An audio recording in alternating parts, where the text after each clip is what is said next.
própria instituição, mas são instituições muito fortes dentro do nosso Estado. E a gente veio aqui apresentar duas iniciativas que totalizam 65 milhões de reais em recursos públicos para serem captados dentro da faixa de mais ou menos um mês. Elas têm prazos de submissão diferentes, que vocês vão ver, mas a gente está falando de 65 milhões. E aqui é importante também dizer que a gente está falando de 65 milhões abertos neste momento. Nas próximas 2, 3, 4 semanas, a gente deve lançar mais editais da Secretaria de Desenvolvimento Econômico junto com a FAPEMIG, que vão totalizar algo em torno de mais 100 milhões, talvez um pouco mais.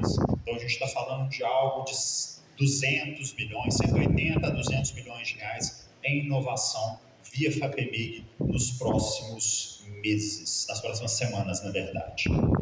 Mas inicialmente eu vou falar do CID. E aqui eu não posso deixar de mencionar alguns fatos e dados importantes, tá? Para quem não sabe, o Estado de Minas Gerais tem na sua Constituição a definição de que ele tem que investir 1% da receita corrente líquida dos nossos impostos em ciência, tecnologia e inovação, e esse investimento ele se dá pela Fundação de Amparo à Pesquisa, nossa FAPEMIG, né? Só para também deixar todo mundo muito ciente, eu já trabalho no governo com ciência e tecnologia desde o ano de 2016, trabalhando inclusive na FAPEMIG desde 2016. Então eu trabalho bem antes das gestões atuais do governo de Minas.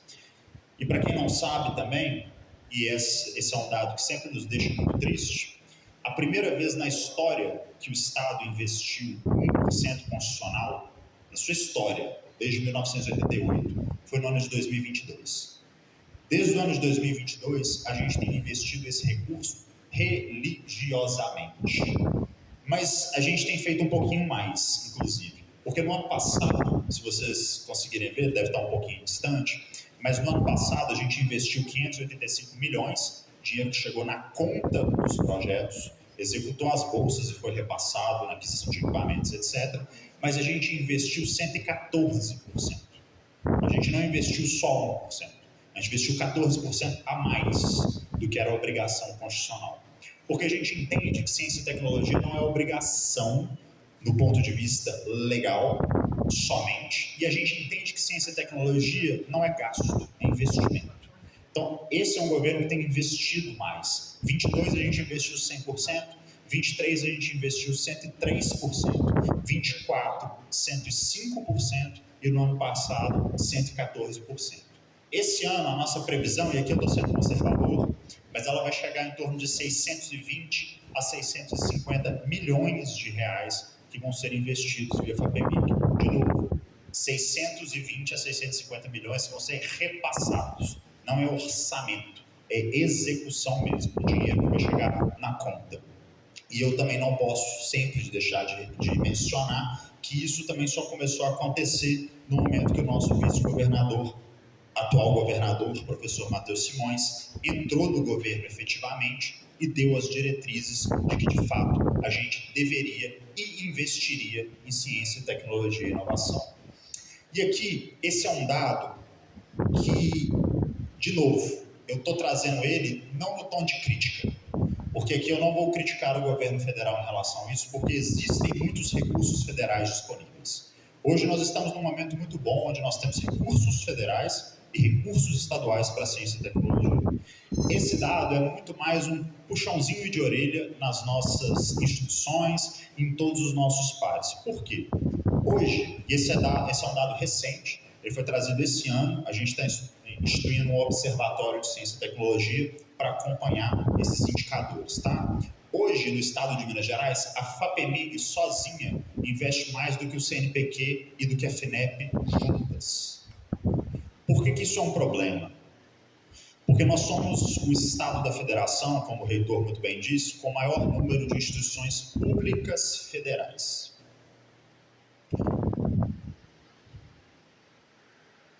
Por lógica, nós deveríamos ser o estado da federação a mais receber recursos federais para ciência e tecnologia também. Nós não recebemos, em muita medida, não é porque falta recurso, em muita medida é porque falta projeto, porque falta submissão ou porque falta um alinhamento junto às iniciativas do próprio governo federal nesse caso. O que nós queremos? Nós queremos que pelo menos essas 3 linhas elas fiquem iguais. Não é para o Estado investir menos em ciência e tecnologia. É porque o Estado tem muito mais estrutura e capacidade para recepcionar esses recursos federais. E nessa mesma lógica, a Secretaria, pela sua subsecretaria, tem atuado na lógica de escritório de projetos. Várias instituições, pesquisadores já nos procuraram nessa iniciativa, exatamente de provocar a Secretaria na assistência de estruturação de projetos, a entender os editais FINEP CNPq melhor, a submeter com maior chance de sucesso, a buscar uma parceria ou uma carta de apoio ou de aceite, ou, no caso, inclusive, tentar construir arranjos que garantam uma taxa de aprovação maior junto à FINEP. Porque o Estado, ainda que seja o primeiro em instituições federais, ele é o 6º, às vezes 7º, em captação da FINEP. Isso não faz sentido. Não faz sentido. Nós temos que ser o primeiro, talvez o 2º, porque a gente sabe que competir com São Paulo é um pouquinho difícil nisso. Então, na verdade, eu sempre coloco esse slide muito mais como uma provocação, mas também uma informação a todos. Busquem a Secretaria. Nos busquem para ter assistência na captação desses recursos federais também. Porque nós queremos mais recursos em Minas Gerais. Nós queremos aumentar, obviamente, essa parcela para garantir que consigamos projetos mais robustos. E agora sobre o CID, né? O que é o CID? O CID é um programa de aceleração de startups. Ele foi criado em 2013 e ele foi o primeiro edital governamental com dinheiro, com recursos públicos para aceleração de startups da história do Brasil. Desde então, vários outros editais, estilo CID, foram lançados em vários estados. Ele foi descontinuado durante um tempo, inclusive, por exemplo, ano retrasado nós não lançamos nenhuma edição do CID, mas nós entendemos a relevância de programas de aceleração. Nessa lógica, ainda que ele seja um programa consolidado, seja um nome muito forte, a marca CID sempre foi uma marca muito relevante para as startups que foram aceleradas. Inclusive, vários unicórnios brasileiros e mineiros foram acelerados dentro da lógica do CID. Nós reestruturamos os programas, muito inclusive numa visão similar com a que o reitor Escofuro fez, de descentralização. Porque o CID, anteriormente, ele era executado pela secretaria. Ou seja, a secretaria lançava o edital, a secretaria tinha os recursos, a secretaria fazia a aceleração e a secretaria repassava os recursos para as startups. Nós entendemos que esse modelo não é o mais adequado, porque ainda que a secretaria, os governos tenham equipes de qualidade, claramente nós não temos expertise ou os melhores profissionais, a exemplo do que vai ter uma universidade de renome como a UFLA, ou um parque tecnológico, ou uma aceleradora de uma instituição, e por aí vai. Então nós entendemos que descentralizando a gente consegue atender melhor as nossas startups e atender melhor os nossos ambientes promotores. E para além disso, a gente não só lançou o que tem chamado de novo CID, não simplesmente mais uma edição, exatamente porque essa edição, esse novo programa, ele vai acelerar em um único edital quase que a totalidade que foi acelerado em mais de 10 anos de CID. Então, realmente é um programa mais robusto que está disponibilizando 15 milhões de reais para serem captados pelos nossos ambientes. E nessa lógica, de novo, nós não vamos executar mais o programa via secretaria. Quem vai executar são os nossos ambientes, ou seja, nossos parques, nossas incubadoras, aceleradoras, coworkings tecnológicos, dentre outros ambientes, além desses que estão mencionados, em cada uma das mesorregiões do estado. Porque o CID, em todas as suas edições, ele ficou muito concentrado na região metropolitana e em Belo Horizonte. E quando ele foi criado, entre 2013 e 2016, se a gente for analisar, por exemplo, Belo Horizonte se tornou um grande hub de atração de startups. Tanto que foi considerado durante muitos anos a capital das startups, até perder para Santa Catarina depois. Muito por conta dos programas de subvenção para startups. Nós não queremos mais isso.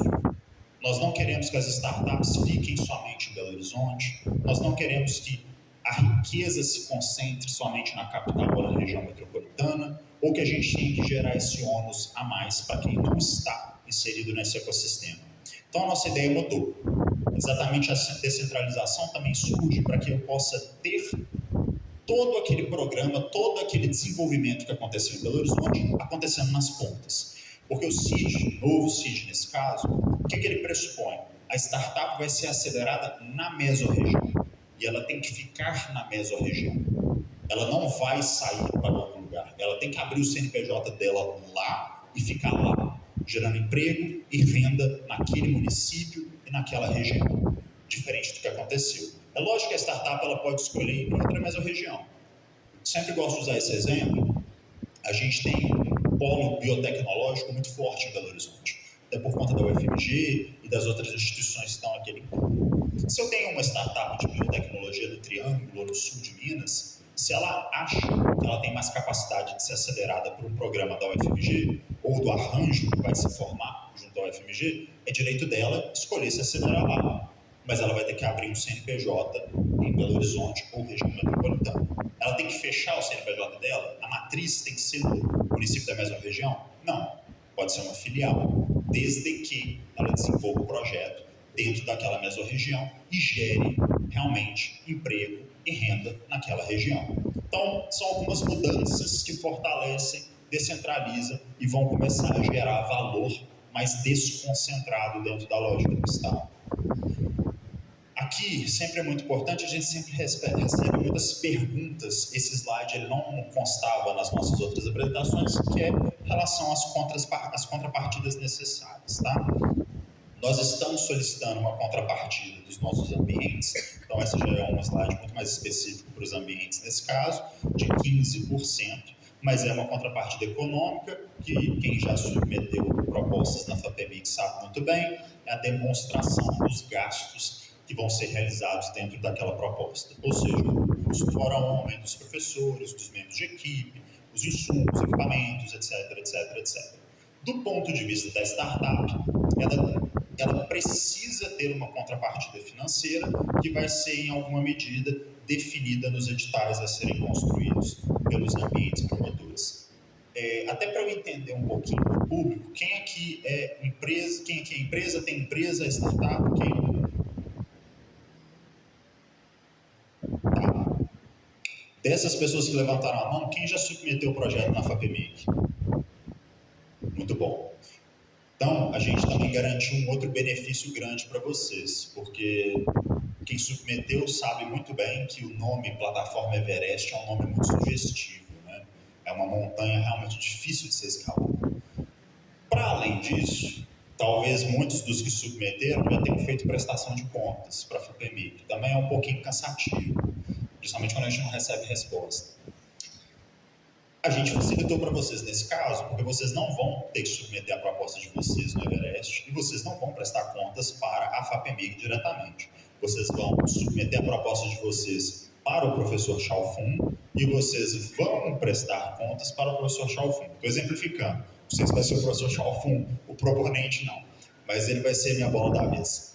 Então, a gente está facilitando e melhorando isso para vocês nesse edital. Então, vocês podem ficar mais tranquilos. Qualquer problema, vocês podem cobrar o professor Chalfun, ele não pode ser mais burocrático que a gente, ele não tem esse direito, não. Mas a gente vai solicitar essa contrapartida porque a gente entende que isso vai ser revertido no projeto e é sempre importante. E aqui, eu sempre gosto de dar alguns spoilers positivos, vou dar alguns mais no final da apresentação de outros editais, outras iniciativas, mas aqui eu não vou ficar muito nesse slide, são as etapas de submissão, vocês conhecem algumas delas muito bem, mas aqui são duas etapas que são importantes. A primeira, que é basicamente do professor Chalfun, de estruturar a proposta, construir, etc., submeter no Everest, essa é importante, e para as nossas startups, empresas e etc., a outra que é muito importante é a etapa 4, que é ficar de olho no edital que vai ser lançado pelo arranjo da região que vai ser estruturado entre os parceiros, tá? Eles vão submeter o edital deles, eles têm que publicizar esse edital, essa publicização não é diário oficial, não publiquem nada no diário oficial, pelo amor de Deus, tá? Então, vai ser um edital, vai ser tornado público, vocês vão tomar conhecimento e vão submeter as propostas das startups lá. Dado importante, tanto para o ambiente quanto para as nossas empresas ou quem tem uma visão de negócio, quem é empreendedor. Vocês não precisam ter CNPJ para participar enquanto startup na parte de aceleração. Vocês precisam ter o CNPJ estruturado no momento de receber o recurso, mas não no momento que o edital foi lançado. Então, para aqueles pesquisadores, estudantes, etc., que tenham ideia ou tenham a capacidade de desenvolver o protótipo da etapa de aceleração, o edital também é possível para vocês participarem, desde que abram o CNPJ antes de receber os recursos. E aqui a noticiazinha boa, porque me foi informado que vai ser publicado amanhã, então eu posso falar sem medo de ser processado. O nosso prazo de submissão anterior era 9 de abril, nós vamos expandir esse prazo para o dia 23 de abril, tá? Porque a gente entende que construir o arranjo é um pouco complexo, as conversas realmente são a parte mais difícil nesse caso, então a gente está garantindo um pouquinho mais de prazo, até porque nós temos um feriado nessa semana que estava gargalando um pouco as propostas, então os ambientes vão ter até o dia 23 de abril. Lembrando que as startups, as empresas, os empreendedores não têm que se preocupar neste momento com nada de Everest ou de submissão. Vocês têm que encher o saco do Xiaofun para ele ter uma proposta que atenda a vocês. Então, procurem seus ambientes de inovação, procurem seus leads, procurem suas aceleradoras, seus parques, exatamente, para entender se eles podem construir uma proposta que já atenda desde o início a demanda de vocês.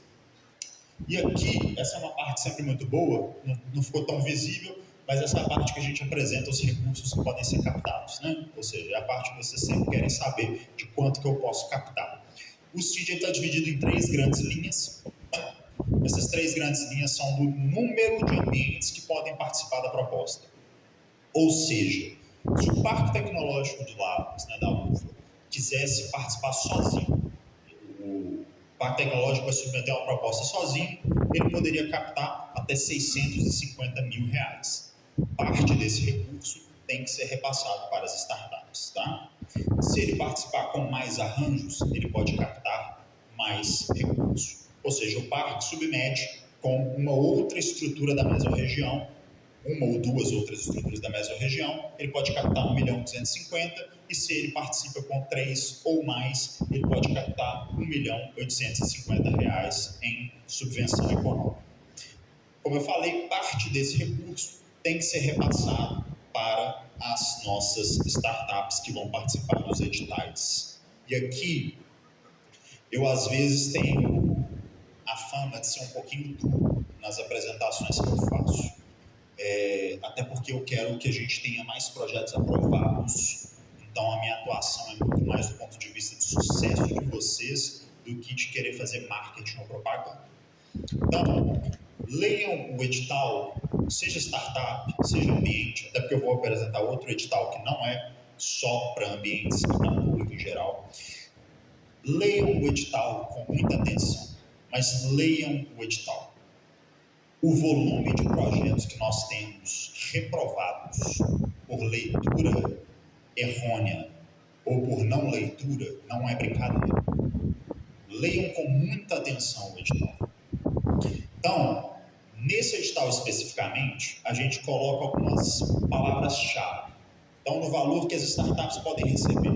Startups iniciantes, aquelas que estão naquele período inicial do projeto, construindo seu protótipo, mas já a ideia já está mais evoluída, elas podem receber até R$100 mil. E as startups consolidadas, ou seja, já tem um protótipo e etc., tem que só chegar no mercado mesmo, elas podem receber até R$70 mil. Por que eu estou frisando o até? Quer dizer que a startup iniciante tem que receber 100 mil? Não.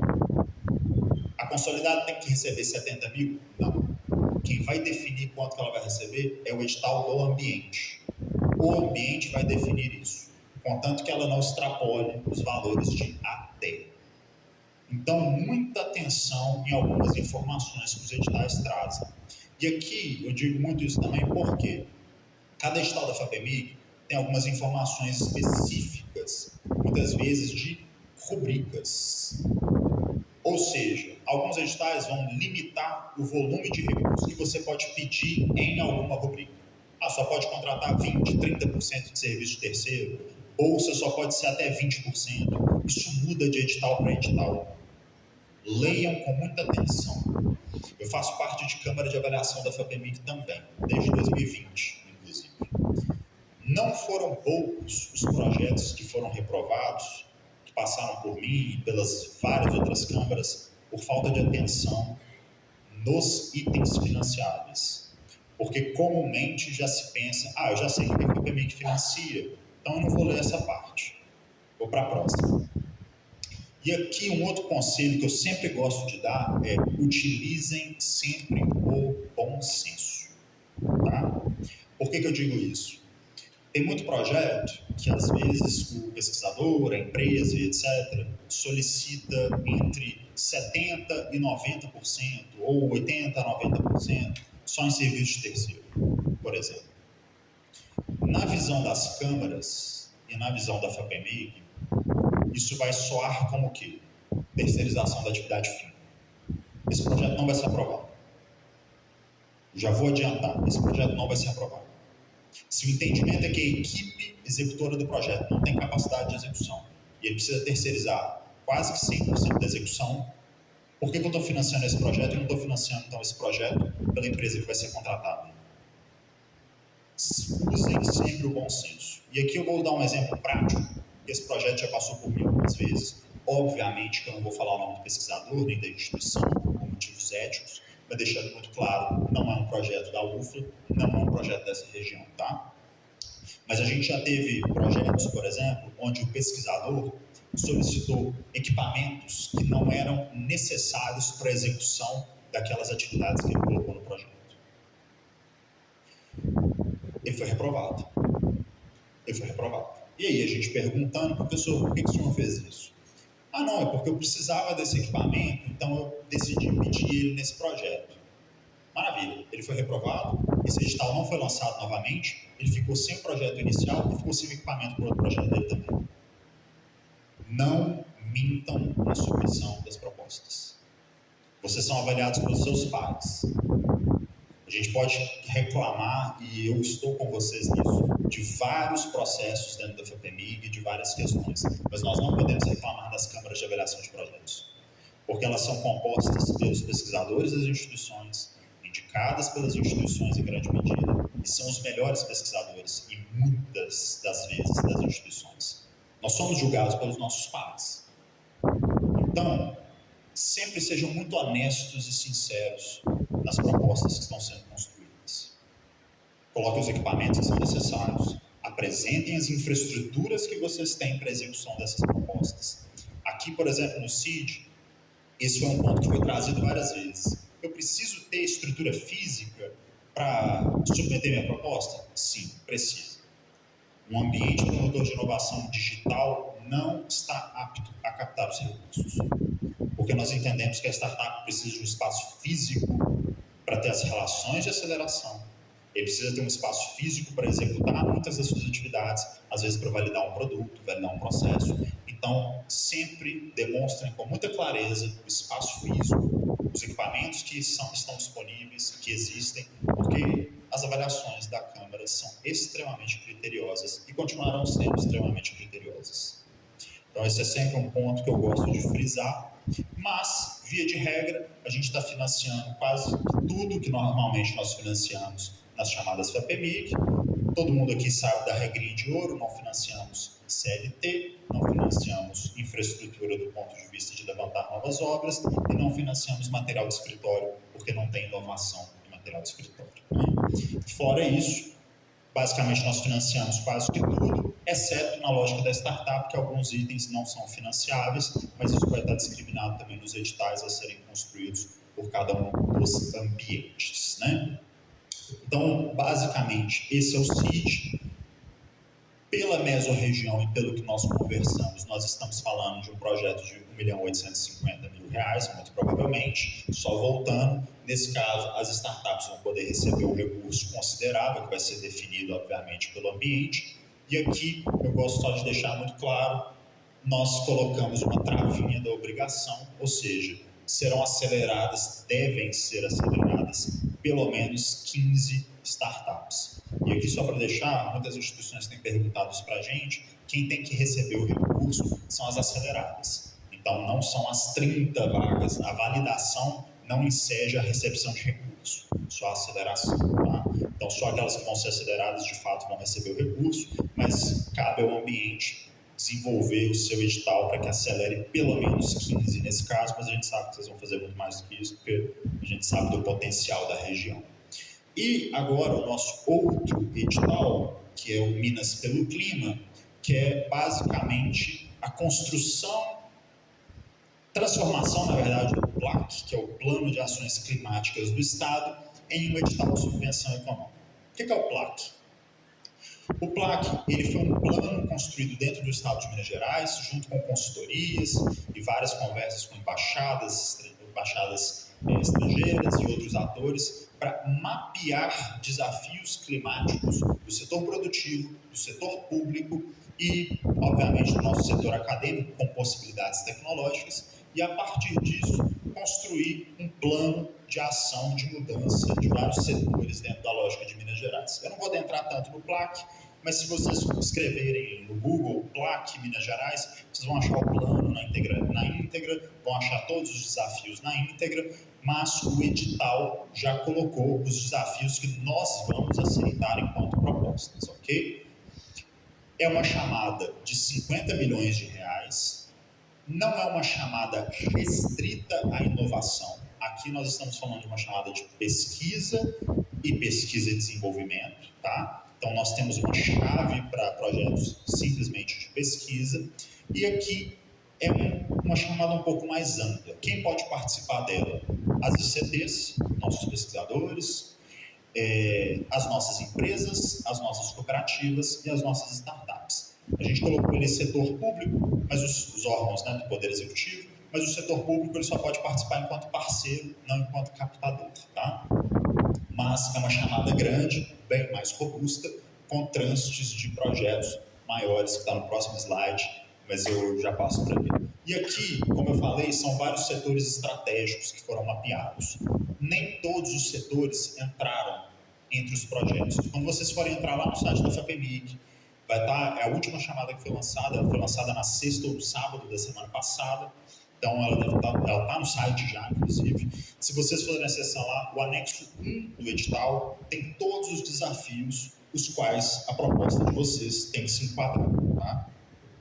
Mas são várias as áreas de atuação, desde agropecuária até a segurança hídrica. Tem desafio para ser solucionado por basicamente todas as nossas instituições, tá? E aqui, errei de novo, mas tudo bem. Como eu tinha falado, aqui a gente tem todos os nossos setores estratégicos que estão lá mapeados. O anexo ele é bem claro, bem intuitivo, bem fácil de ser entendido. Tem a área temática macro e os desafiozinhos logo em seguida, no canto direito, mostrando o que são cada um dos pontos que realmente são a busca que tem que ser desenvolvida dentro da lógica do edital. Agora sim. E aqui, a parte que eu acho que vocês sempre gostam mais, é quanto de recurso pode ser captado, tá? Projetos de pesquisa simples, ou seja, eu vou fazer mapeamento, estudo, desenvolvimento, que não seja tecnológico nesse caso, pode captar até R$500 mil em projetos, e no caso, não necessita de um arranjo, eu não preciso de um parceiro, eu posso desenvolver aquele projeto de pesquisa sozinho. Nem todos os desafios que estão inseridos no PLAC, no edital, são passíveis de soluções via projetos de pesquisa, ok? Alguns deles já estão em níveis avançados, onde a literatura já é suficiente do ponto de vista de investigação, porque eu preciso de desenvolvimento tecnológico mesmo. Vou dar um exemplo, aqui a gente tem um outro exemplo, mas eu vou dar um exemplo que sempre ficou muito comigo. Redução de emissão de gás carbônico pela indústria cimenteira, por exemplo. É uma das indústrias mais poluentes que a gente tem. Esse é um desafio que está inserido lá. Eu não preciso de investigação bibliográfica para entender como ocorre a emissão. Eu não preciso de investigação bibliográfica para entender necessariamente como mitigar a produção. O que eu preciso é de desenvolvimento tecnológico de fato. porque a bibliografia já é vasta. Então, alguns dos desafios, de fato, eu vou precisar de desenvolvimento tecnológico, tá? Mas a primeira tranche, R$ 500.000, sem exigência de uma parceria necessariamente. Desenvolvimento de desenvolvimento tecnológico, ou POCs, ou seja, aqueles modelos mais rudimentares, desenvolvidos tanto pela ECD quanto por empresas, até R$ 1 milhão de captação, também sem a exigência de parceiro. E nas categorias C e D, que são aquelas mais robustas, projetos mais estruturantes, projetos mais voltuosos nesse caso, onde primeiro a gente está financiando projetos maiores, mas que eu preciso ter projetos mais estruturados, ou seja, algo mais palpável, não só patente registrada, mas a possibilidade de aplicação e teste daquela patente, efetivamente, daquela tecnologia que seja solução, e obviamente, no último caso, a transferência da tecnologia ou, de fato, a aplicação do produto, se a gente estiver falando de empresa e não de CD necessariamente, tá? E aqui, nesse caso, nessas duas linhas, eu preciso ter arranjos constituídos. O que eu quero dizer com isso? Na categoria C, eu preciso ter cartas de aceite, demonstração clara do setor produtivo ou do setor público de que aquela solução que está sendo proposta, de fato, tem a capacidade de resolver o problema. Não serve uma mera manifestação simples e formal de interesse. Uma demonstração clara de que, de fato, aquilo tem uma capacidade de solução. Quer dizer que vai resolver, porque nós entendemos o risco tecnológico, isso é natural, isso é intrínseco da inovação, tá? Mas eu preciso, pelo menos, ter algo mais robusto, seja do setor público, seja do setor privado, nesse caso. E no último arranjo, aí eu já preciso que eles façam parte desse arranjo. Eu não preciso somente da carta de aceite, mas eu preciso que eles estejam ali com o famoso skin in the game, né? Eles têm que estar em alguma medida juntos na proposta, ainda que eles não sejam parte da equipe executora e etc. Mas aqui também a gente está falando de projetos de até R$ 3 milhões. Só um exemplozinho. Aqui a gente tem, por exemplo, um desafio, né? Aqui tem a ação da agropecuária, mas um dos desafios, fomentar o desenvolvimento e a adoção de tecnologias para adaptação da produção agropecuária às mudanças climáticas. Então, a gente tem vários tipos de desafios nessa linha, alguns são um pouco mais precisos, igual esse da indústria cimenteira que eu dei, mas temos outros, por exemplo, de redução da produção de metano pela bovinocultura, dentre muitos outros. Mas vocês vão olhar, a maioria dos desafios são do setor agro, inclusive, mas são de vários setores que nós temos inseridos. E aqui, de novo, quem pode submeter? ICT, empresa, cooperativa, startup, etc, etc. A gente tem alguns diferenciais nesse caso, né? Que todos os estados do FPMI e MEI não pode participar, etc. Mas aqui a gente tem uma vantagem para a ICT. A ICT pode submeter quantos projetos ela quiser, óbvio, em quantas das áreas dos desafios, dos problemas que ela entender pertinente. Eu não posso ter o mesmo coordenador para várias propostas também, isso é uma regra normal nossa, mas no caso das empresas, as empresas só podem submeter uma proposta. Então, ainda que a empresa ache que ela pode resolver o mundo, que ela pode resolver 5, 10 dos desafios, ela só pode submeter uma proposta para a resolução de um desafio. Não pode ter uma proposta para a resolução de vários desafios. É uma proposta por desafio, no caso da empresa, somente uma proposta e um único desafio nesse caso, tá? Cadastro do FPMI, normal. E aqui a gente tem, obviamente, a questão da contrapartida. Só para deixar muito claro, a gente sempre cobra a contrapartida das nossas empresas, das empresas, etc., muito porque a legislação mineira, ela obriga, a gente tem uma necessidade de realmente ter uma contrapartida nos editais que são para o setor produtivo. Nesse caso, a gente sempre tenta mensurar uma contrapartida que seja adequada e sempre lembrando que a contrapartida não é uma taxa de participação, não é uma taxa que é cobrada pelo Estado. Esse recurso é depositado em conta e ele é executado por vocês na conta do projeto. Então, esse dinheiro nunca vai para o Estado no final das contas, tá?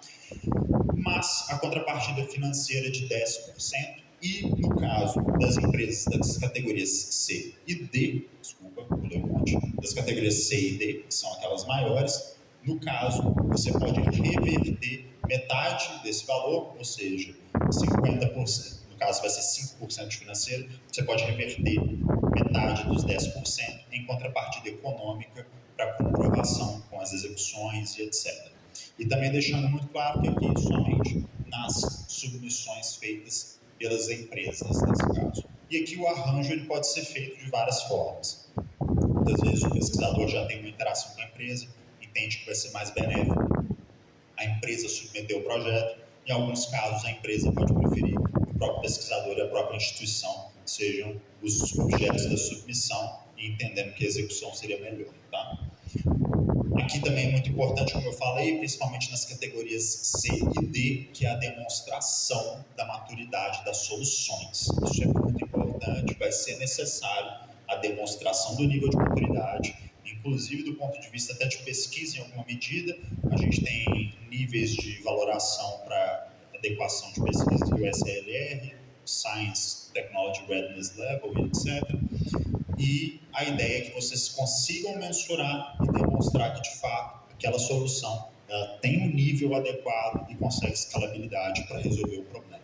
Mas isso vai ter que ser demonstrado dentro da proposta e é um critério, inclusive, de aprovação ou não, ok? Itens financiáveis e não financiáveis, mesma regrinha de sempre, leiam com muita atenção, cada edital vai ter percentuais distintos para cada um desses itens, então se atentem. Em via de regra, estamos financiando de novo tudo que é possível de ser financiado, lembrando que aqui a gente está aplicando uma das modalidades que a gente inovou na FAPEMIG nos últimos anos, que é a possibilidade de bolsas para os coordenadores das propostas, inclusive para os coordenadores das ICTs, os pesquisadores, tá? Então, essa é uma chamada que está possibilitando também o custeio de bolsa para o coordenador dos projetos. Aqui, nesse caso, um pouquinho importante, que são as nossas etapas. Infelizmente, aqui todos terão que submeter o Everest nesse caso, mas nós temos o prazo final de submissão para o dia 11/5. Não acredito que essa vai ser uma chamada que nós venhamos a prorrogar, tá? Diferente do CID, aqui a gente tem um prazo adequado de submissão, mas os arranjos não são tão necessários na construção como são no próprio CID, mas para além disso, a gente tem os nossos períodos de execução dos recursos financeiros da própria FAPEMIG, então o entendimento é que provavelmente essa não é uma chamada que vai ser prorrogada. Então trabalhem com o prazo de 11/5 nesse caso, tá? E muito atentos também, não deixem para a última hora. A gente não vai ter tantos problemas no sistema como nós tivemos nas últimas semanas, porque a demanda universal realmente ela sobrecarrega o sistema Everest, e aí ele cai, tem uma série de desafios, mas é muito possível que nós não tenhamos nenhuma chamada do porte da demanda universal nesse prazo final de submissão. Compete provavelmente vai estar aberto, mas ele não deve concorrer com essa data, mas não deixem para a última hora, para a gente não ter nenhum problema dentro da lógica das submissões. Fora isso, a lógica natural dos editais da FAPEMIG, os prazos de publicação, recurso e etc. E aqui, eu sempre gosto de deixar essa mensagem, quem já me viu apresentando já conhece isso muito bem, mas desde que, eu sempre faço essa piadinha, na verdade, desde que eu entrei no governo, né, no estado de Minas, lá atrás, eu cometi o erro de colocar meu telefone pessoal no meu cartão de visita. Eu tenho muito cartão de visita, quem quiser ele também está à disposição, mas eu trabalho com tecnologia, ainda que seja um pouco analógico de vez em quando, então a gente trabalha diferente no governo, né? Então eu sempre disponibilizo meu contato pessoal para quem quiser tirar dúvida, fazer sugestão, propor melhoria, reclamar, o que seja. E aqui eu gosto de falar isso muito por algumas questões. Muitos aqui já participaram de vários editais nossos. Eu sempre uso a UFLA como vários exemplos. O professor Luiz Roberto como nosso Papa dos Queijos. Eu tenho uma obrigação social sempre que eu venho aqui na UFLA, que é de cumprimentar uma grande amiga minha, que é a professora Maria das Graças, que inclusive é a maior especialista de cachaça do mundo, dentre muitos outros pesquisadores da nossa UFLA. Mas eu gosto sempre de deixar esses exemplos, porque quando a gente sabe o que vocês estão desenvolvendo, as pesquisas, as tecnologias, as patentes, as soluções das startups, das empresas da região, o que seja. A gente está no desenvolvimento econômico, no sistema do desenvolvimento econômico. Se eu sei de uma demanda de uma empresa que me busca, são várias que buscam, mas eu sei que tem uma solução sendo desenvolvida na UFLA, na UFV, na UFMG, na UFO, que seja, eu consigo fazer as conexões adequadas para que aquele projeto seja executado fora dos nossos editais, inclusive. Porque é muito importante que a gente tenha um ecossistema de ciência e tecnologia no Estado e no país que seja pujante, mas que seja sustentável. E ele tem que ser sustentável fora das janelas dos editais também.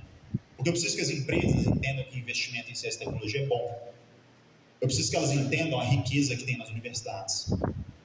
Eu, inclusive, vou fazer uma pergunta aqui, não precisam responder, mas quem conhecer pode levantar a mão. Mas nessas andanças eu tenho perguntado muito ao pessoal, alguém sabe, por exemplo, que a cura, possível cura, né, nesse caso, da nossa epidemia de vício em crack, por exemplo, pode sair de Minas Gerais? Que Minas está desenvolvendo uma vacina de combate ao crack e à cocaína?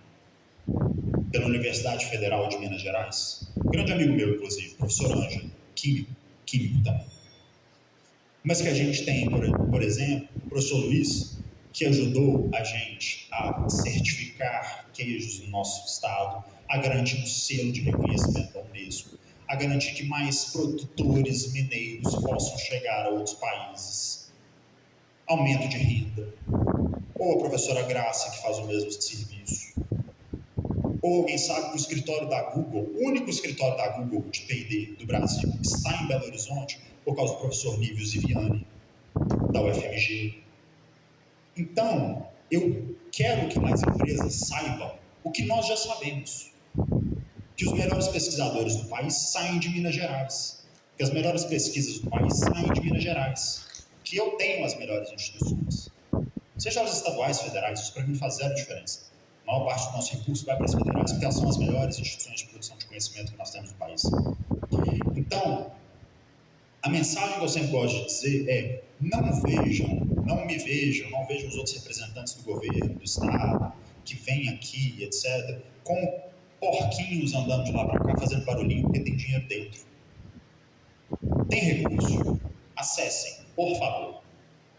Mas vejam o Estado na sua outra função, de conectar os atores, de melhorar a qualidade de vida, melhorar o ecossistema, o ambiente, etc. Então, como eu falei, nós trabalhamos diferente. Hoje eu tenho na minha rede de contatos muito mais do que 2.000 pesquisadores mineiros, me mandam mensagem diariamente, e é o que eu sempre falo, às vezes eu demoro para responder, porque a rede vai só aumentando, mas podem mandar mensagem. A gente quer muito saber o que está sendo desenvolvido, e mais do que isso, falei, desde 2022 a gente executa o recurso, tem edital saindo e etc. O Compete Minas, que inclusive fica meu outro spoiler positivo, Compete Minas vai ser lançado no próximo mês, muito provavelmente, ele já está produzido, então podem ter certeza, vão ser 70 milhões de reais em inovação, mais uma vez, aumentamos o valor, né? Mas desde 22 o Compete Minas ele é lançado. Se vocês acessarem o edital desde 2022, você vai ver que ele mudou de ano a ano. A lógica do edital não se alterou. Sempre foi garantir inovação no setor produtivo mediante tríplice hélice ou desenvolvimento sozinho. E aí as lógicas também permaneceram as mesmas, de itens financiáveis e etc. Mas o edital nunca foi o mesmo. E ele nunca foi o mesmo, né? Ele se alterou, ele nunca se manteve, na verdade, o mesmo, não é porque a minha equipe é muito boa ou porque eu quero dormir tranquilo de noite sem fazer nenhuma alteração nos programas que a gente constrói. Os nossos editais se alteram, melhoram, mudam da forma que é necessário, porque nós recebemos o feedback de cada um de vocês. Meu cliente, enquanto servidor público, enquanto área de atuação pública, são os nossos pesquisadores, as nossas startups, nossos bolsistas, graduandos, pós-graduandos e as nossas empresas. Esse é o meu cliente. Se eu não estou fazendo aquilo que atende ao meu cliente, eu estou fazendo errado, não tem que estar mais lá. Então, qualquer sugestão de melhoria ou mudança, e todas que aconteceram foi por causa das pontuações dos nossos clientes. Vocês podem perguntar para quem vocês quiserem, de qualquer uma das instituições. Nosso edital de laboratório certificador mudou por causa de pontuações do professor Luiz Roberto e da professora Maria das Graças. e do nosso pró-reitor da UFMG, inclusive de lógica de submissão. Nosso edital compete, e talvez o CID em alguma medida, por causa de pontuações de outros ambientes de inovação. Então, façam sugestões, critiquem, conversem com o governo nesse caso. Porque nós estamos aqui para servir cada um de vocês, em tudo que for necessário. Mudar as iniciativas, construir novas propostas e novas oportunidades, mas nós estamos sempre 100% à disposição. Então, agradecer mais uma vez ao nosso reitor Escofro pela receptividade e pela atuação que tem feito, ao nosso pró-reitor, meu amigo professor Luiz Roberto, que eu volto a frisar, é o maior especialista em queijos que nós temos nesse país, e eu falo isso com muita tranquilidade. Se Minas se destaca no setor, é por conta do professor Luiz Roberto. E nós já temos ganhado alguns torneios da França, professor, mas eu quero ganhar torneios da França na França, ano após ano, porque nós somos melhores que eles também. E, por favor, valorizem muito o que sai do nosso Estado e o que sai das nossas instituições públicas de ensino superior. Valorizem muito, porque nós sabemos que o que há de melhor sai daqui. Nós temos hoje mais ou menos 200 municípios no Estado com instituições públicas de produção de conhecimento, seja universidades, institutos, etc. Nós somos o maior Estado também em municípios. Nós valorizamos muito isso. Nós esperamos que seja valorizado também pelos municípios, mas por cada um de nós. Porque eu tenho certeza que nós temos o que há de melhor aqui. E eu tenho certeza que nós vamos também receber os melhores projetos, sem sombra de dúvida, né, professor? Porque também vão ficar em cima de cada um de vocês. Mas, de novo, quem quiser meu contato pessoal, quem quiser fazer qualquer dúvida, sugestão, reclamação, etc., por favor, estamos sempre 100% à disposição. E eu não posso deixar de agradecer a pessoa que sempre tornou isso possível desde 22, que é o nosso vice-governador, professor, nosso governador, desculpa, eu ainda tenho esses vícios de linguagem, mas o nosso governador, professor Matheus Simões, e a nossa secretária Mila Correia. Muito obrigado a todos.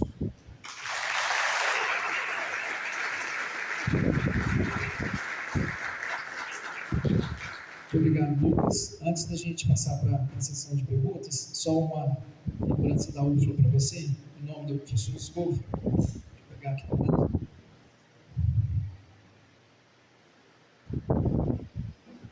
Não é cachaça, mas acho que é um cafezinho, né? Muito obrigado.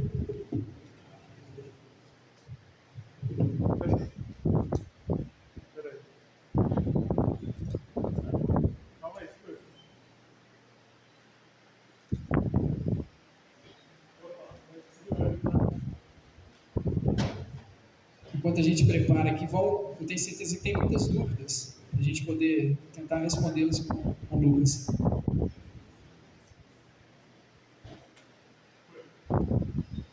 Nós vamos passar 2 microfones para a sessão de perguntas que vocês devam ter. Isso, o Lucas fica ali. Deixa eu pegar essa.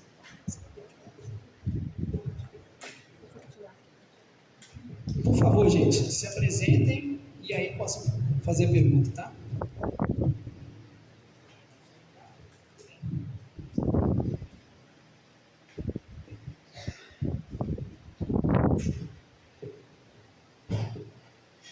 Boa tarde, meu nome é Bruna, eu estou atuando aqui agora no IPTEC e eu queria levantar um ponto a respeito do perfil de startups, por exemplo, de empresas que recebem os recursos de inovação. A gente tem hoje o perfil das Deep Techs, né? E aqui no nosso ambiente da UFLA, acredito que muitas possibilidades de surgir daí. E temos também aquelas que nascem mais das necessidades ali próximas do mercado. E o que a gente percebe, né, é que aquelas que são Deep Techs que nascem nas universidades, elas têm mais dificuldade de validação de mercado.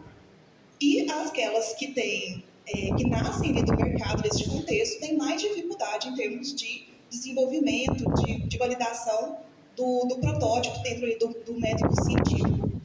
Eu gostaria hoje de entender, até porque a maior parte dos recursos de fomento hoje tem sido direcionado para as Deep Techs, de acordo com o relatório de 2024, eu queria entender se existe algum pensamento a respeito da equalização ou mesmo alguma maneira de ampliar mais ou, enfim, deixar um pouco mais equilibrado essa visão de investimento da subvenção. A gente vai uma a uma? Pode ser uma a uma, né? Então, vamos lá. Quando eu coloquei aquela pontuação de ler o edital com muita atenção, ele até é muito por conta disso também. O que acontece? A gente teve um edital voltado para a Deep Tech, que foi lançado especificamente para a Deep Tech, que foi o Deep Tech. Vou dar um outro exemplo. A gente lançou o Cientista Empreendedor tem algum tempo.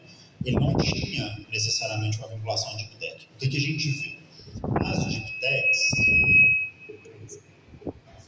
É o meu que está fazendo barulho? As Deep Techs, elas têm know-how melhor para a captação dos projetos, porque geralmente elas são formadas por professores mais consolidados nas instituições que têm mais capacidade de captação.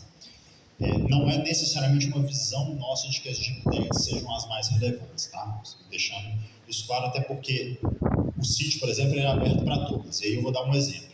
Em conversas que nós já tivemos com outros ambientes, eles falaram, eu quero lançar um edital do CID, né, se eu ganhar, para a Deep Tech. Eu falei, tudo bem, isso é uma escolha sua, mas você sabe que você pode lançar para qualquer tipo de startup. Então, deixando isso muito claro também, que a gente financia qualquer tipo de startup, tanto nesse edital quanto em outros, exceto quando o edital é específico para isso. O que eu entendo? E aí é uma questão de a instituição assistir, né, dar assistência. Aquelas startups que não são necessariamente Deep Techs, acaba sendo mais importante. Não nesse edital, mas estou falando nos outros, porque elas têm menos expertise na captação de recursos. Geralmente elas não estão dentro do contexto, raramente elas são startups formadas por pós-graduandos ou graduados, geralmente alunos de graduação, é uma visão mais empreendedora. E elas demandam menos das infraestruturas universitárias, demandam menos laboratório, etc. Geralmente são na área de TI ou de conexas. Então, o que eu acho que a instituição dar um suporte mais adequado e buscar essas startups é melhor. Ela conseguiria ter mais submissões. A gente tem projetos de startups que não são de Deep Techs, inclusive o Cientista Empreendedor, que tem tido um sucesso estrondoso. Até porque as Deep Techs têm um outro problema, elas podem conseguir captar mais recurso público nesses editais, mas elas conseguem comercializar suas soluções bem menos, no final das contas. Vou dar um exemplo prático, o nanoscópio da FABNS, por exemplo, que é uma startup Deep Tech lá da UFMG, inclusive. Ela desenvolveu uma solução fantástica, mas ela não consegue comercializar. E aí, qual é o nosso grande desafio? Que vai para muito além de edital FAPEMI. Porque ninguém aqui quer startup que fica se retroalimentando com recurso público. Mas eu não quero, acho ridículo isso. Mas nós temos um trabalho importante, e aí, de novo, usem o Estado como intermediador nessas relações, que é de demonstrar aquela solução, aquele produto da startup para o setor produtivo ou para o setor público, se for um modelo do setor público. Porque, por exemplo, a FABNS, ela produz o nanoscópio, um equipamento de altíssima qualidade, de altíssima complexidade, e a primeira venda que eles fizeram, inclusive é um orgulho nosso, foi a primeira exportação de alta tecnologia do estado de Minas Gerais, em 2023. Sabe quem que comprou? A Alemanha. Poxa, todo mundo aqui que é pesquisador compra equipamento alemão, provavelmente. Ou japonês, né? Eu tenho um mineiro vendendo equipamento para a Alemanha. Por que não tem nenhum mineiro comprando? Mentira, a primeira compra nacional foi feita pela UFLA. Mas foi feita por uma universidade, não foi por uma empresa também. Então, assim, esse é um desafio que nós temos muito grande, que é vender o produto da Deep Tech. A Deep Tech consegue captar recursos, mas ela não consegue chegar no mercado. E aí ela precisa de parceiros, né? Precisa da FIENG, se for do setor industrial, SENG, FAENG, governo, para conectar aquela solução realmente a quem vai demandar aquela solução dela. Então, assim, o que eu acho que é uma atuação relevantíssima? Vocês que são instituição, no caso, captar as startups que não são Deep Techs em primeiro momento, porque elas precisam de mais suporte para captação de recursos, elas não têm expertise para isso. E no caso das Deep Techs, manter elas por perto, mas não, no caso delas, atuar muito mais na conexão dos parceiros do que na prospecção de projetos de financiamento público. Porque isso elas já sabem fazer e elas estão sempre com o olhar nesse caso. Então, não vale a pena eu gastar energia com algo que já está sendo gasto em energia por elas. Gasta energia no que elas não sabem fazer, que elas não sabem. Infelizmente, eu demando que o professor seja pesquisador, empreendedor, empresário, marqueteiro e etc. Então, no caso delas atuam dessa forma, nas startups normais é realmente trabalhar para que elas consigam a captação, inclusive no caso das spin-offs. Porque você tem muita... E aí eu acho que é um papel da universidade importante, que é começar a ver as spin-offs fora da área de interesse. Porque tem muita solução, tem vários alunos que saem da universidade, empreendem, abrem suas empresas, suas startups, mas elas nem entram no cômputo de spin-off acadêmico. Porque enquanto elas estavam na universidade, elas não tiveram aquele suporte, por exemplo, das instituições para elas desenvolverem o negócio delas. Então, assim, se eu atuo mais de perto nos departamentos, entendendo a lógica de empreendedorismo de cada uma das instituições, começa a gerar spin-off acadêmica que não é necessariamente da área de Deep Tech. Algumas instituições fazem isso muito bem, mas ainda assim o muito bem é ruim. Mas eu acho que em linhas gerais seria basicamente isso.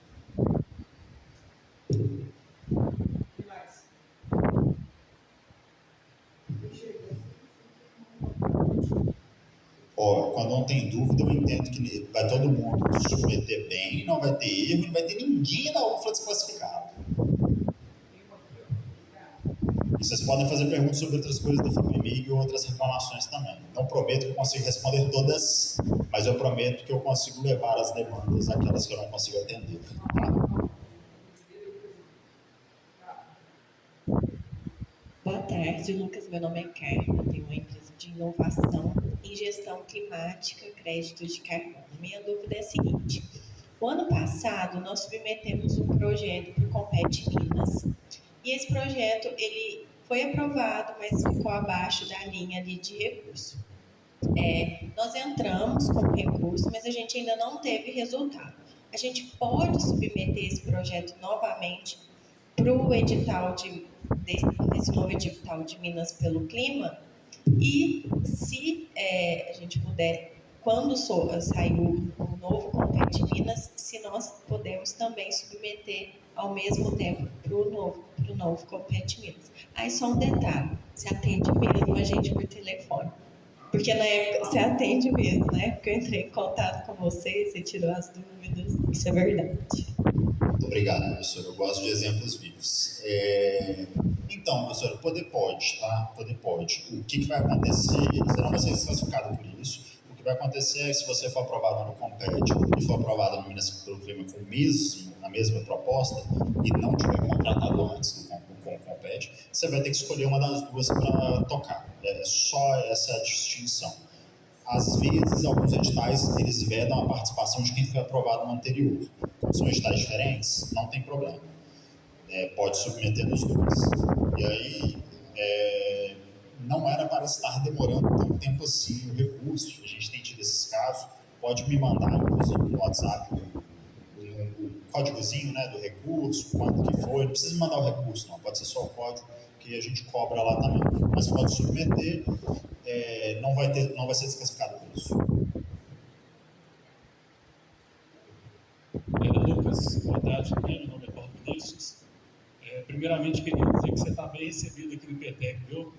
São pessoas do bem, com muita transparência, muita honestidade, professor Chafu, Hernani, Nunes, Meninas, Delson.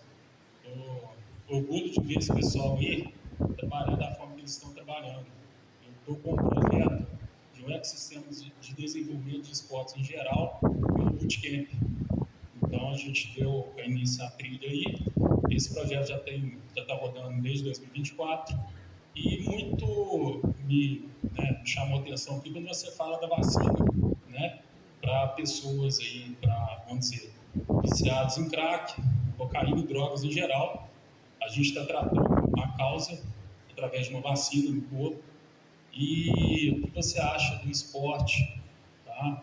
E a cultura alimentando esse pessoal na pós-recuperação deles, através, vamos dizer, de saúde, nutrição, esportes, eventos esportivos. Obrigado. Eu que agradeço. Eu acho que é uma atividade complementar, na verdade. Inclusive, a gente tem vários projetos, tem alguns amigos do Departamento de Educação Física, inclusive da FUG, e etc. mas a gente tem vários projetos, por exemplo, de inovação, desenvolvimento tecnológico na própria área de esportes. Eu gosto muito de usar esse exemplo, até porque às vezes a gente reduz muito, e é o mesmo exemplo da questão de Deep Tech, por exemplo. Às vezes a gente reduz muito, quem pode participar desse projeto? É o pessoal de biotecnologia, é o pessoal de alta tecnologia, TI, etc. Não necessariamente. A gente tem projetos muito bons de inovação metodológica, a gente tem de inovação performática, dentre muitas outras áreas, que muitas vezes a gente não bate o olhar e vê inovação à primeira vista, né? Tem um exemplo muito bom, amigo meu também, eu conheci ele em 22, ele veio tirar algumas dúvidas com a gente sobre o Compete na época. Quem quiser procurar depois a empresa dele, ele sempre está à disposição até de ajudar, chama Granto Seguros, é uma empresa de seguros. E eu acho o case dele muito legal, porque, primeiro, assim, eu sou da área jurídica, né? Eu não mexo com inovação do ponto de vista de pesquisa. Minha pesquisa é puramente bibliográfica, tá? Deixando muito claro. E entendo muito a relevância da inovação, mas eu sempre gosto de falar, minha pesquisa nunca vai gerar patente, não vai gerar inovação, e tá tudo bem, a gente não faz essa distinção do que é mais importante ou relevante, tá? Mas a Granto Seguros foi muito interessante, porque ele chegou para a gente em 22, projeto de inovação na área de seguradoras. Pô, difícil eu ver inovação em seguros, né? A mesma coisa de ver inovação no direito. No máximo alguém vai falar aplicação de IA, etc. Mas 22 não estava tão assim. E quando ele procurou a gente, a empresa dele tinha 12 funcionários. 12. A Granto Seguros hoje tem 120 funcionários. Ele participou do Compete 22, Compete 23, Compete 24, Compete 25, Deep Tech, participou de uma outra chamada, outras duas que a gente teve, participou de todas as chamadas. Ele captou em quase todas, não captou em todas, teve algumas que ele não foi aprovado. Sempre contou com o suporte da secretaria, sempre tirou as dúvidas, sempre fez questionamentos. Mas assim, a empresa cresceu 10 vezes mais em 3 anos. 3 anos, sabe? Então, assim, é muito bom ver esse tipo de exemplo. Mas eu acho que essas atuações são sempre em conjunto. Então, assim, a solução, inclusive, da Calixcopa, ela não é um princípio ativo, é uma molécula química que você aplica e, na verdade, o usuário ele acaba desenvolvendo resistência à cocaína. Né? Então, na hora de consumir a cocaína, em tese, obviamente, ainda está em testes, né? Mas ao consumir a cocaína, ele teria os efeitos esqueci o nome do termo, não uso, da abstinência, né? Ele teria o efeito da abstinência no uso, então ele pararia de usar. Não é uma cura milagrosa que eu aplico na pessoa e ela para. Então, obviamente, são atuações conjuntas. Eu preciso ter ciência e tecnologia aplicada com cultura, turismo, economia e etc. Por isso que ciência e tecnologia do nosso governo é uma subsecretaria. Não é porque diminuiu a ciência e tecnologia. Eu escuto isso às vezes. Eu falo assim, meu amigo, como é que diminuiu se os recordes de investimento aconteceram quando virou subsecretaria? Me ajuda. É porque ciência e tecnologia é transversal. Se eu faço uma secretaria só, eu vou ter um paspalho querendo ficar executando recursos para fazer autopromoção. Não é isso. Então, realmente, é transversal. Eu preciso conversar com todos os setores. Tem inovação em todos os setores. Tem pesquisa em todos os setores. Então, assim, isso a gente é muito tranquilo em ver, em fomentar e incentivar. Analiso, de certa forma, os impactos sociais aí, tanto na infância, na juventude, na adolescência, adulto e até nos idosos, através da prática esportiva, cuidar da saúde, essas questões todas, nutrição. E também, vamos dizer assim, numa parte de mercado, tá? Eu sou cofundador do Laboratório de Finanças da FMG, em 2006, e em cima disso, quem sabe a gente não pode reinventar o Gatorade, né? Porque o Gatorade foi feito em Gainesville, não sei se você tem ciência, que é a Universidade da Flórida. Então eram 8 Gators, né, que era o time de futebol americano da Universidade de Gainesville. A gente poderia pensar na bebida ao invés da cachaça, queijo, o que você acha? Não, podemos sempre, até porque, de novo, volto a dizer, tem muita coisa boa que sai das próprias universidades, né, nesse caso, enquanto parceiro. Mas eu acho que a gente pode conversar, temos muito interesse, inclusive. Eu gosto de usar um exemplo, não dei esse exemplo aqui, até para não ficar clubista demais com a UFLA, né, nesse caso, mas eu acho muito legal, tem um outro exemplo que eu gosto de dar, esse até é muito significativo. Eu não vou ficar explicando a fundo, mas existe uma coisa no país que a maioria aqui deve conhecer, que chama unidade Embrapi, né? A gente tem uma unidade Embrapi lá na UFTM, não, desculpa, no IFTM, Instituto Federal do Triângulo Mineiro, que desenvolve várias pesquisas na área de alimentos, suplementos, etc. Pesquisas não, desculpa, produtos, né? E muito legal, porque eles têm um produto que foi desenvolvido da Embrapi com um produtor rural do Triângulo, que é uma geleia de pitaia. Se vocês acharem essa geleia de pitaia, vende muito Verde Mar e outros supermercados de alto padrão. Você vira o rótulo, tem a logo do IFTM, que para mim é um motivo de orgulho gigantesco, e do empresário, lógico, né? Esse empresário, ele era produtor de gado no Triângulo Mineiro. Gado dá dinheiro. Ele vendeu o gado dele, ele não produz mais gado, porque agora ele só planta pitaia nas fazendas dele. Porque ele está ganhando mais dinheiro com a geleia de pitaia desenvolvida na unidade Embrapi, que é uma universidade, é um instituto federal, mas vamos colocar no bojo das universidades federais, né? Porque gera receita a mais para ele do que a bovinocultura estava gerando. E provavelmente mais estresse também, né? Mas assim, isso para mim é um motivo de orgulho muito grande. Quando eu falo do professor Luiz Roberto, quando eu falo da professora Graça, é por causa do orgulho que isso causa, sabe? De eu poder pegar uma cachaça mineira e chegar e falar assim, a cachaça mineira foi certificada pela professora Graça. O produtor rural, e eu vou contar essa história porque eu acho essa história muito bonita. A professora Graça procurou a gente lá em 22 na verdade, a primeira vez. Todo mundo aqui deve conhecer, a professora Graça é pequenininha, brava, mas é um amor de pessoa, né? E a professora Graça procurou a gente pedindo apoio para o laboratório e ela veio com a assinatura de mais de 600 produtores rurais. Muitas dessas assinaturas à mão, com o CNPJ escrito à mão, inclusive. Eu acho fantástico, do ponto de vista humano, inclusive, eu poder ver 600 produtores rurais, muitos deles de produto da agricultura familiar, sabendo quem que é uma professora universitária, procurando uma universidade federal e fazendo parceria com ela. Isso para mim me dá muito orgulho. Isso me dá orgulho como acadêmico, me dá orgulho como mineiro. E com a professora Graça, a gente tem a professora Luiz Roberto atendendo vários produtores de queijo na mesma categoria. E aqui eu falo isso também, porque a gente estava falando de tech, startup, etc. Eu gostaria que o setor produtivo brasileiro, na verdade, ele fosse mais parecido com o nosso setor agropecuário.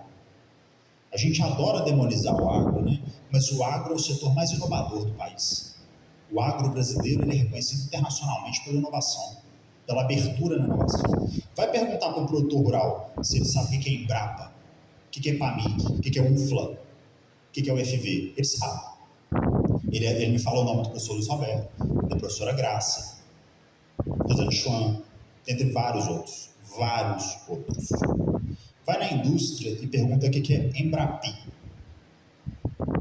Eu tenho que explicar o que é Embrapi. Então, o que é uma universidade federal, se tem uma universidade federal no município ou não tem. Então, assim, a gente tem que parar um pouco, às vezes, de demonizar e entender que é o setor que é mais aberto à inovação, é o setor que conversa com a universidade, é o setor que absorve tecnologia, é o setor que valoriza a universidade. Então, eu sempre falo isso, não é discurso, não é proselitismo. A professora Graça é minha amiga mesmo, manda mensagem todo domingo, estou voltando de Abreus, muito bom, professor. Assim como o professor Luiz Roberto e vários outros. Mas eu realmente acho que a gente tem que valorizar mais. E a gente tem que entender o valor que tem, até para o setor produtivo. O orgulho que tem de eu virar um rótulo de uma embalagem e ver o seu da UFLA, o seu da UFMG, da UFV, que seja. Porque isso faz uma diferença muito grande. Isso sai desses projetos, seja os projetos pequenos, mais estruturantes, etc. A UFMG tem um laboratório na área de esportes fantástico. É um dos melhores, inclusive, da América Latina, do ponto de vista de tecnologia para alta performance, por exemplo. Fantástico. Aí eu pergunto assim, eu não conhecia, fui conhecer há 2 anos atrás. Aí eu sempre pergunto, por que isso não está sendo divulgado melhor? Porque, assim, demorou vários anos para chamar alguém do governo para ir lá conhecer, para fazer uma divulgação. Esse é um outro ponto também. Nos chamem para conhecer as estruturas. A gente está para lançar uma resolução, inclusive, de laboratórios, prestadores de serviço, para a gente ter isso mapeado. Mas nos chamem para conhecer as estruturas, para a gente divulgar, inclusive. Porque tem muita coisa boa dentro que ninguém sabe, mas que eu preciso que esteja conhecido e a serviço do setor produtivo, inclusive. Porque é aí que a gente consegue valorizar mais, gerar mais receita, inserir mais recursos na universidade e por aí vai. Acho que essa é uma mensagem em relação a tudo isso também, mas é muito importante. De novo, mandem, conversem com a gente, conversem com quem vocês quiserem do governo. Eu quero conversar com alguém da subsecretaria de esporte, por exemplo. Vamos conversar, a gente faz a interlocução. Quero conversar com alguém da Secretaria de Cultura e Turismo, vamos também, não tem problema. Quero conversar com alguém do governo federal. Conversamos sem problema nenhum, todos os dias, quero dinheiro deles. Eu falei, vou até o inferno se for necessário para conseguir mais dinheiro para a ciência e tecnologia do Estado.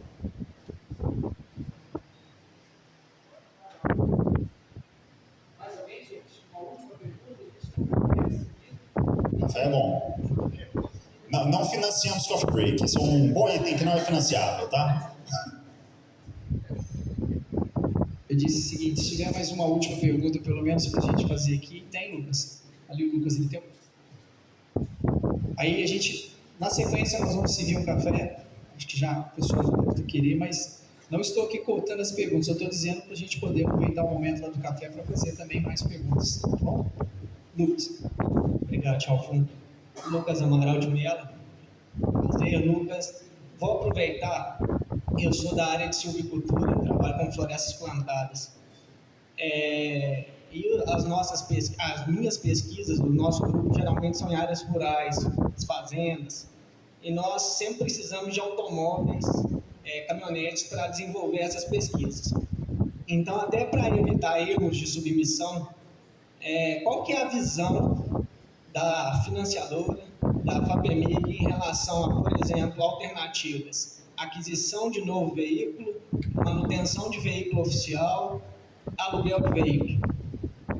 Boa, então vamos lá. Essa é uma pergunta boa. Aquisição de veículo a gente não financia, exceto se o veículo for objeto da pesquisa, que não é o caso nesse exemplo. Então, se for, vou estudar um motor, desenvolver alguma coisa, beleza. Se não, se for só item a ser utilizado na pesquisa, nós não financiamos. Manutenção do equipamento da instituição também não. Do equipamento não, desculpa, do veículo. Equipamento do veículo, não. Outro exemplo seria quase que um aluguel, né? Contratação de serviço terceiro, vai depender do entendimento da chamada. Via de regra não. É passível de financiamento? É passível de financiamento, porque não tem vedação do aluguel de veículo, mas vai depender da chamada e do entendimento, em alguma medida, da própria Câmara. Se você consegue demonstrar a necessidade e não é um item de contrapartida voluntária da instituição, nesse caso, seria possível de solicitar e talvez a gente possa deixar isso mais claro nas chamadas. Porque, de fato, não tinha me atentado à possibilidade de colocar como tem financiamento o aluguel de veículo. A aquisição, não. E a manutenção de equipamento da frota, que já é da instituição, também não. Agora, assim, eu sei que não é fácil, tá? E nem estou falando que é nesse caso. Mas é possível se a instituição entender que é valoroso, né? Mas a instituição pode colocar como contrapartida econômica a alocação do veículo da instituição para a utilização do projeto em si, né? Aí a instituição teria que disponibilizar para você a utilização daquele veículo durante o período de execução do projeto. Não sei qual que é a situação da frota da instituição, mas se eles tiverem veículos suficientes, seria um entendimento de que isso garantiria que você teria aquele veículo disponível durante a execução do projeto. Combustível, nesse caso, é financiado. Só complementando, eu vou até fazer um apelo, né, porque é um caso muito específico, né, diferente de laboratórios, mas praticamente um veículo, por exemplo, uma caminhonete, nesse caso, é quase um equipamento que a gente utiliza no dia a dia do projeto. E não ter um veículo para essas atividades onera e a frota é difícil, a manutenção da frota é difícil, muitas das vezes a frota depende de motorista do quadro, que é outra questão difícil. Então, talvez um apelo aí para os próximos, quem sabe, considerar veículos como não um item de passeio, mas um equipamento do projeto. Isso é possível da gente pensar, porque, vou dar um exemplo de parques tecnológicos, por exemplo, né? A gente financiou 22, foi 23, 23 a gente financiou os parques na contrapartida da FINEP. Foi uma luta, na verdade. E é uma luta contínua, inclusive, de transformar o entendimento da FAPEMIG em algumas questões. Você sabe muito bem que a bolsa para coordenador de projeto demorou décadas. Mas, por exemplo, parque tecnológico, eu tenho uma visão de que obra, prédio, é o equipamento do parque tecnológico. Essa é a minha visão. O parque tecnológico, o prédio é um equipamento. Então, na minha visão, eu financiar equipamentos para parques do recurso da FAPEMIG, eu poderia financiar a obra. Mas a gente vai evoluindo aos poucos. Agora, por exemplo, esse é um bom exemplo. Uma fazenda experimental é um laboratório. Isso é um entendimento que para mim é muito claro, para as câmaras da FAPEMIG é muito claro, talvez para a FAPEMIG, corpo técnico, não seja. Mas essa é uma conversa muito fácil da gente ter e apresentar os argumentos com muita tranquilidade. Eu não sou contrário nesse caso. Então, projetos ligados à agropecuária, de execução em fazenda experimental, fazenda etc., que é o ambiente laboratorial, por mim, tudo bem. Mas assim, estou falando por mim, não submetam, ok? Estou falando que é um entendimento que nós vamos trabalhar. Mas eu acho que essa é uma boa conversa a se ter a nível de Estado, inclusive. Bom, gente, o café está servido. Queria pedir a todos mais uma vez para podermos agradecer o Lucas, sempre muito bem disposto a nos visitar aqui. Muito obrigado, viu, Lucas? O café está servido. Convido a todos para estarem conosco. Obrigado.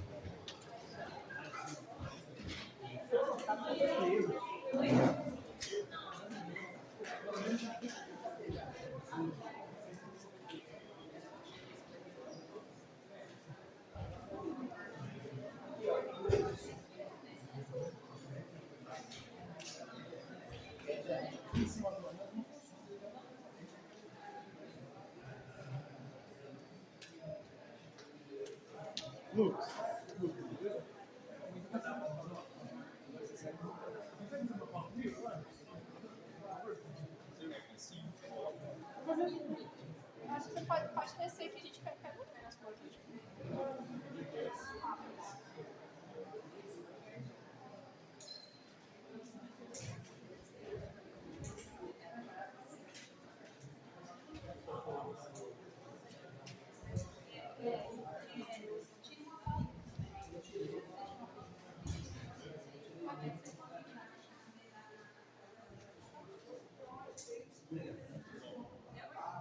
Tá dando erro, acho que é a internet, vou tentar lá fora.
Tem uma aula,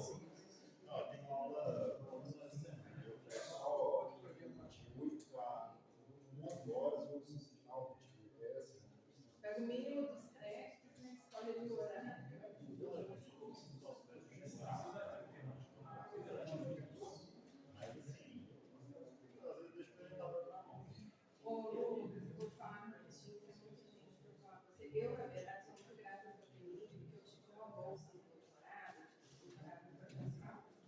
Foi a última bolsa da FAPEMIG integral do meu doutorado, eu ainda me permitiu continuar sendo professora. E depois de essa bolsa acabou. Era integral do doutorado, era o programa, aí eu fiz o processo seletivo, depois eu fiz um outro processo seletivo e concorri à bolsa. Era do programa. O programa fazia o processo seletivo. Mas, eu queria ver, acho que você, professora Graça, falou você tentou, que vai sair a quinta edição do livro dela agora. Então, eu passei minhas férias inteiras, janeiro inteiro, em mensagens. Eu recebo todas as mensagens do domingo agora. Eu também. Jornalista, todo dia ela fala demais com você. Eu sabia que você ia dar. Ela queria que eu fosse lá no laboratório também, eu não consegui. Mas eu queria, na verdade, para nossa estrutura, botar o Tem que pôr essas caixas assim.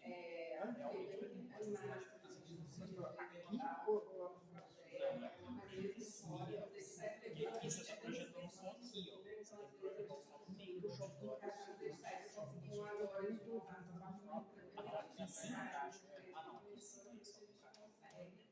Melhorar, né? Tem que colocar lá e assim, a luta é que você para poder fazer. Não, porque vai vir só nas costas da gente. Mas olha, você tem a legislação de melhorar, né? Está bastante consolidada. É a questão de ter o fio maior mesmo. É a questão de ter o fio maior mesmo. Tem que medir direitinho para a gente for comprar. Não, quando for comprar para mais, que não perde. Vocês podem usar E com os produtos eu estou conseguindo. É o branquinho, né, que a gente tem que comprar, né? Na verdade, esse é igual isso aqui. É aquela extensão mesmo. Não, esse aqui. Então, assim, eu não Extensão, cabo de força. Isso aqui é cabo de energia. Não, mas para conectar mais aqui. Sim, é cabo de energia também. Isso é só você comprar e você tem que ter disponível. E aí agora também a gente está fazendo 3 livros das vidas dele para lançar. Esse aqui o povo pode pisar, esse E a aqui gente não vai pode nessa não. luta, mas eu queria ver de que maneira a gente Esse aqui poderia o povo vai cair, você vai comprar. A gente tem que pensar na fábrica, depois de levar esse carro. na verdade, Esse cabo com certeza, não, mas com certeza esse cabo veio. por exemplo, nós e hoje, Só tirar uma foto dele para garantir que a gente sabe qual que é. Tira uma foto da pessoa aqui, Tem risco de dar ações.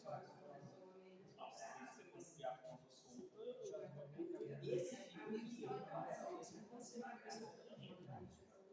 então, mas é o que eu estou conseguindo assim, gerir nessa situação. Não sei se vocês conseguem solicitar isso. Eu sempre digo que estou indo para lá, sai a outra também precisa de duas. Mas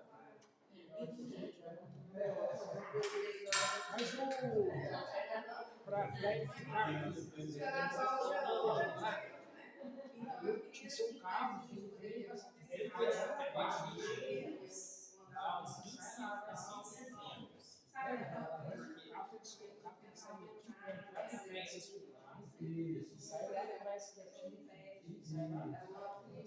Ou se a gente colocar ele na parede, a caixa na parede, aí eu não vou de por cima. Se eu fosse você, não põe na parede, porque senão você vai perder a mobilidade ali.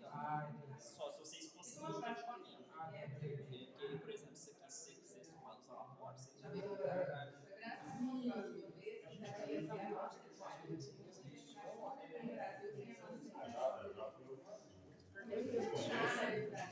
Nossa, tá gravando com isso. Não, ele tem que ir com Não, pior que tá ficando grande o vídeo.